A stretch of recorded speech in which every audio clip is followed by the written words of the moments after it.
بسم الله الرحمن الرحيم وحلقة جديدة من برنامج الكورة مع العشري. مبروك لنادي الزمالك الفوز على نادي سجرادا الأنجولي، والزمالك حاليا متصدر مجموعته بالعلامة الكاملة 9 نقط 6 أهداف. الزمالك أقوى دفاع في البطولة، الزمالك أقوى هجوم في البطولة. الزمالك 3 مباريات 3 انتصارات لأول مرة من 8 سنين، من أيام فيريرا عام 2015، وكانت برضه في الكونفدرالية الأفريقية. الزمالك من 8 سنين لأول مرة يتصدر مجموعته في أول 3 مباريات متتالية، ويفوز بأول 3 مباريات متتالية منذ 2015. إنجاز كان حققه فيريرا، ودلوقتي إنجاز حققه الكابتن معتمد جمال المدرب المؤقت لنادي الزمالك. وكثير علق على تجديد الثقة من مجلس إدارة نادي الزمالك برئاسة الكابتن حسين لبيب والمشرف العام على الفريق عضو مجلس إدارة الكابتن أحمد سليمان، التجديد الثقة في الكابتن معتمد جمال، وعملوا معاه عقد بمرتب $500,000. مش بتكلم على المرتب ولا بتكلم على العقد، ولكن كابتن معتمد جمال هو مدرب مؤقت، وأعلن نادي الزمالك في البنود إن إحنا عملنا له عقد عشان ياخد مرتب، ولكن هو مدرب مؤقت لحين التعاقد مع مدرب أجنبي. الزمالك النقطة الأساسية قدامه هي حل مشكلته القيد، علشان الجميع يبقى فاهم من جمهور نادي الزمالك. الزمالك هيجيب مدرب أجنبي، الزمالك هيجيب صفقات، ولكن كل ده متوقف على موضوع حل القيد لنادي الزمالك. مشكلة نادي الزمالك دلوقتي في إيقاف القيد هي مع سبورت لشبونة. الزمالك مكلم كام جهة، متواصل مع سبورت لشبونة نفسها، فيريرا أبو ياسين وجوزواردو فيريرا وريو فيتوريا متدخلين في الموضوع مع كام مدربين برتغاليين على تواصل مع وكلاء نادي الزمالك لحل هذه المشكله. وحتى اخر لحظه لو سبورت لشبونه معقد الامور، الزمالك سيدفع الفلوس كامله، ده حسب تصريحات الاستاذ عمر ادهم عضو مجلس اداره نادي الزمالك. احنا خلاص النهارده يعتبر بقينا 10 12، لسه 20 يوم على نهايه الشهر ونهايه السنه باذن الله. كل حاجه هنشوفها في ال 20 يوم القادمين باذن الله. واداره نادي الزمالك مأكده ان حل القيد هيبقى قبل اخر السنه ان شاء الله، عشان نقدر نفتح القيد. مبروك لنادي الزمالك النهارده الفوز على سجرادا ب1-0 باهداف الملك 100 عقبه احمد سيد زيزو.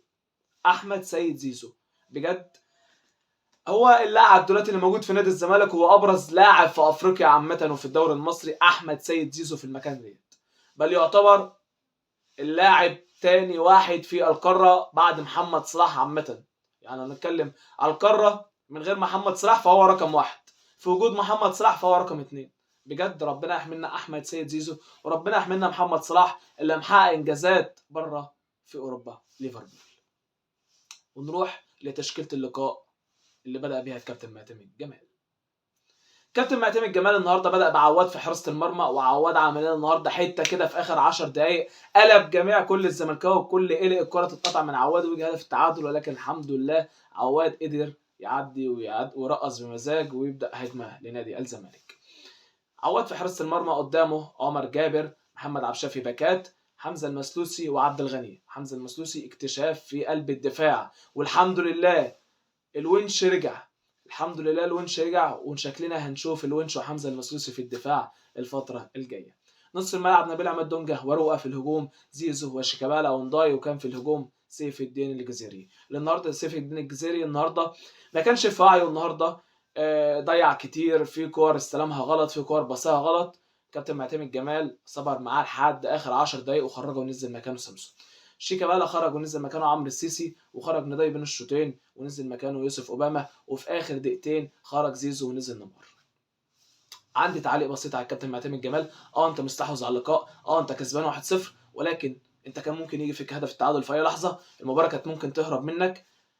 التبديلات انا شايف انت ادرتها بشكل خاطئ شويه، ولكن الحمد لله احنا عدينا. الاهم ثم الاهم هو المكسب والثلاثه بونت، واحنا خدناهم الحمد لله. ولكن نتكلم فني، انت اخطات في التبديلات يا كابتن معتمد. كنت شايف ان انت بدل تخريج شيكابالا بعمرو السيسي كنت ممكن انزل مكانه نيمار. طالما خرجت نضاي ونزلت اوباما، يبقى انا عايز لاعب يجري لي في الملعب مكان نضاي. كنت نزلت نيمار يسند لي مع زيزو، كنت نزلت سامسون من البدايه مكان الجزيري، كنت نزلت ناصر منسي مكان الجزيري. ولكن الحمد لله مباراه عدت. ولكن يا كابتن معتمد لازم شويه نفوق في تبديلاتنا، علشان الدنيا مش سهله. الحمد لله ربنا بيسترها معانا، والحمد لله 5 مباريات ليك ب5 انتصارات. بداتها ببيراميدز، مباراه صعبه كسبتها، ثم 3 ماتشات في الدوري، ثم مباراه الكاس، انا اسف 3 ماتشات في افريقيا ثم مباراه في الدوري. وان شاء الله عندك مباراه ان شاء الله يوم الخميس مع المصري في استاد برج العرب الساعه 7 باذن الله يوم الخميس، ثم هتطير الى انجولا لتلعب سجرادا في يوم الاربعاء باذن الله في سجرادا الساعه 6 مساء. دي مباراه نادي الزمالك القادمه. بعدها المباراه بتاعت سجرادا هتبقى يوم 20/12 باذن الله. هتوقف نادي الزمالك عن المباريات من 20/12 حتى 3/1 اللي هيلعب مباراه سيراميكا كليوباترا في استاد القاهره. ولكن بعد مباراه سيراميكا هيتم ايقاف الدوري لبطوله افريقيا. اتمنى نادي الزمالك في الفتره ديت يكون شاف فيه مدرب كويس يقدر يجي الفتره ديت اللي الدوري هيكون واقف فيها شهر، يقدر يعرف اللعبه كويس، يقدر يعمل معاهم معسكر كويس. اتمنى ذلك من مجلس اداره نادي الزمالك. النهارده الزمالك فاز في السله، والنهارده الزمالك فاز في الطايره، والنهارده الزمالك فاز على مواليد 2005 على النادي الاهلي داخل نادي الزمالك بركلات الترجيح. 4 أهداف لنادي الزمالك مقابل هدف للنادي الاهلي. مبروك لنادي الزمالك. النهارده الزمالك كمان خسر من الاهلي في سوبر اليد اللي اتلعب في الامارات فرق 26-24، وتبديلات خاطئه من الكابتن احمد هتلر، واداره للقاء بطريقه غريبه من الكابتن احمد هتلر. وما اعرفش ليه حتى هذه اللحظه استمرار الكابتن احمد هتلر مدرب لنادي الزمالك في كره اليد. قلنا هنجيب الكابتن مجدي ابو المجد، في مشاكل عليه وخلاص هيبدا معانا من اول السنه. ولكن يا كابتن حسين لبيب، يا كابتن هشام نصر، حضراتكم لعيبه يد، حضرتكم واحد كان رئيس اتحاد يد والتاني كان لاعب كبير في نادي الزمالك في اليد. اتمنى اقاله احمد هتلر، يا اما تعين مكانه كابتن حسن يسري، يا اما تعين مكانه كابتن حسين زكي، يا اما لو كابتن ابو المجد مش هيجي اجيب اوليفري، ارجع اوليفري تاني. انتوا اللي كنتوا جايبينه قبل كده وانتوا اللي تقدروا ترجعوه دلوقتي. اتمنى ذلك. احنا محتاجين مدرب قوي لكرة اليد، محتاجين مدرب قوي لكرة اليد تاني يا كابتن حسين، محتاجين مدرب قوي لكرة اليد. احنا خسرنا من شهر من الاهلي كاس مصر، والنهارده خسرنا من الاهلي كاس السوبر، فحرام بجد. وبنكسب ماتشات الدوري بالعافيه بفرق بسيط، فبجد ما ينفعش. احنا محتاجين تدعيمات في كرة اليد وفي جميع العاب الصالات، ولكن في ادارات للمباراه غلط، المباراه تدار غلط وكده ما ينفعش. انت معاد لي فلفل الشوط الاول كله ليه على حساب عيل؟ مع احترامي له هو سبب خسارتنا. بس ده كل اللي اقدر اقوله. مبروك للنادي الاهلي طبعا السوبر، ولكن مبروك طبعا نادي الزمالك مولود 2005. مبروك نادي الزمالك الفوز النهارده في السله، مبروك النهارده نادي الزمالك الفوز في الطايره، مبروك النهارده نادي الزمالك الفوز في كره القدم. يوم زملكاوي جميل. اتعكر دمنا بماتش اليد، كان نفسنا نكسب عشان تبقى بدل الفرحه 2 و3 و4 ببطوله وعلى الغريم التقليدي، ولكن هي دي الكوره، مكسب وخساره، والزمالك مش هياخد كل حاجه في يوم واحد، مش كده ولا ايه؟ والنهارده في مباراه مواليد 2005 اللي كانت تقام في نادي الزمالك، كان طبعا موجود الكابتن مؤمن زكريا ربنا يشفيه نائب قطاع الناشئين في النادي الاهلي، حضر المباراه النهارده، واستقبله الكابتن احمد سليمان والاستاذ محمد طارق اعضاء مجلس اداره نادي الزمالك، ورحبوا بيه. وطبعا كانوا معاه مساندينه لحد ارض ملعب حلمي زموره. وشاهد اللقاء وشاهدت اللقاء خساره النادي الاهلي 4-1 بركلات الترجيح لنادي الزمالك. طبعا ربنا يشفي الكابتن مؤمن زكريا يا رب. مبروك لنادي الزمالك مواليد 2005. دي كانت حلقتنا النهارده برنامج الكره مع العشري.